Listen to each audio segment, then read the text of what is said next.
디파이 씬에 정말 혜성처럼 나타난 이름이 있죠. 바로 이더나인데요. 오늘은 이 엄청난 힘의 중심에 있는 뭐랄까 하나의 수수께끼라고 할 수 있는 이더나에 대해 한번 제대로 파헤쳐 보려고 합니다. 자, 모든 건 바로 이 숫자에서 시작됐습니다. 연이율, 무려 19%.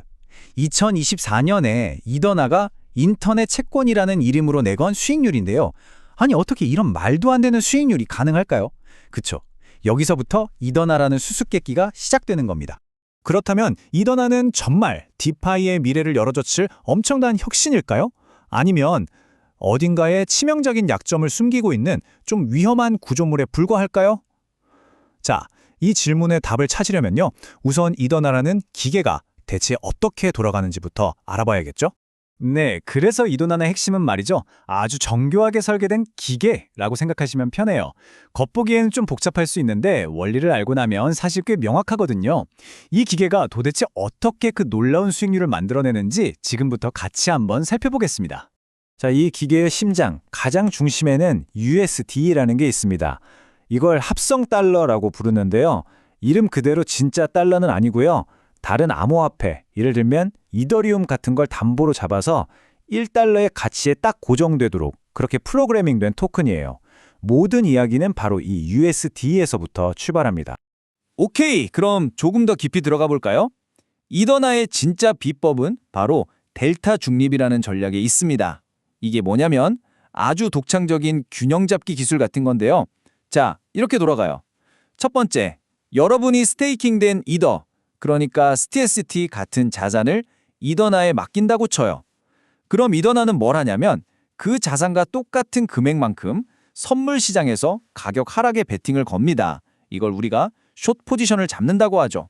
두 번째, 만약에 여러분이 맡긴 STST 가격이 뚝 떨어졌어요. 그래도 괜찮아요. 왜냐?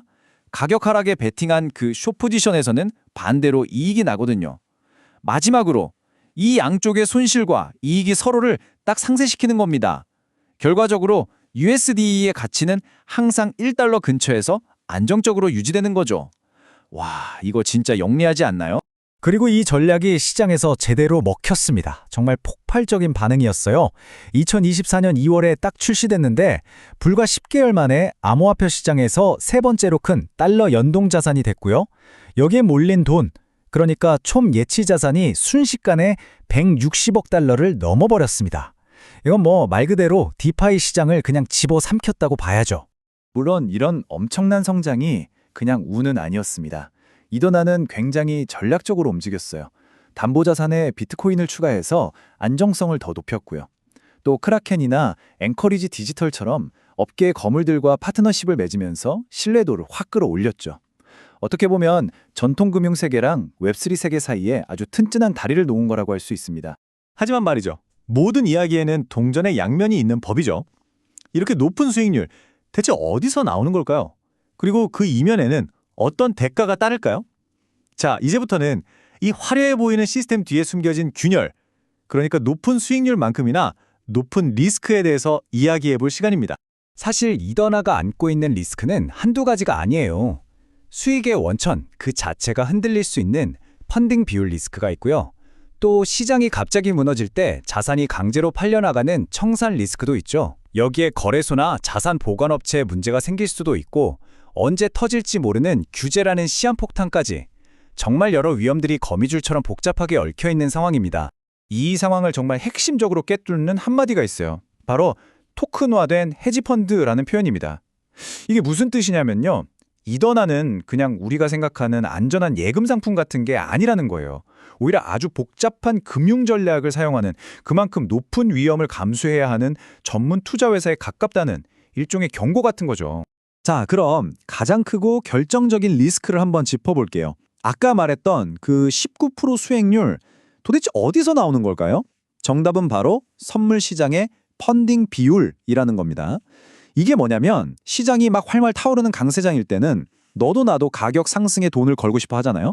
그러면 반대로 가격 하락에 베팅하는 숏 포지션을 유지하는 사람한테는 일종의 이자를 줍니다. 이게 바로 이더나 수익의 원천이에요. 근데 시장 분위기가 싹 바뀌어서 약세장이 오면 어떻게 될까요?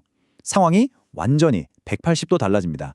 이제는 이더나가 그 숏 포지션을 유지하기 위해서 오히려 이자를 내야만 하는 상황에 와요. 그럼 어떻게 되겠어요? 수익률은 당연히 급격히 떨어지고 심하면 마이너스가 될 수도 있다는 거죠. 그리고 이게 그냥 그럴 수도 있다는 이론적인 얘기가 아니에요. 실제로 독일 금융 감독 당국, 그러니까 바핀이 EU 규정을 지키지 않았다는 이유로 이더나한테 운영 중단 명령을 내린 적이 있습니다. 규제의 칼날이 언제든지 이더나의 목을 겨눌 수 있다는 걸 보여주는 아주 생생한 사례죠. 보시다시피 이더나를 둘러싼 평가는 정말 극과 극으로 갈립니다. 한쪽에선 엄청난 기회라고 하고 다른 쪽에선 위험하다고 하죠. 그럼 지금부터 이더나의 미래를 밝게 보는 쪽, 즉 불 케이스와 어둡게 보는 쪽, 베어 케이스의 주장을 나란히 놓고 뭐가 어떻게 다른지 한번 제대로 비교해 보겠습니다. 자, 이 표가 바로 이더나를 둘러싼 논쟁의 저울이라고 할 수 있습니다. 한쪽 편을 볼까요? 혁신적인 인터넷 채권이다. 크라켄 같은 든든한 기관 파트너들도 있다. 나중엔 수익도 나눠줄 거다. 이런 장밋빛 전망들이 놓여 있죠. 하지만 반대편 저울에는요. 수익의 기반 자체가 흔들릴 수 있는 펀딩 비율 리스크. 실제로 1달러 밑으로 떨어졌던 과거의 디패깅 사례, 독일에서처럼 언제든 닥칠 수 있는 규제 철퇴 같은 아주 무거운 추들이 올라가 있습니다. 심지어 곧 풀릴 엄청난 양의 토큰, 이 공급 쇼크라는 잠재적인 폭탄까지도요. 특히 우리가 달력에 동그라미 쳐놓고 주목해야 할 날짜가 하나 있습니다. 바로 2026년 2월 2일.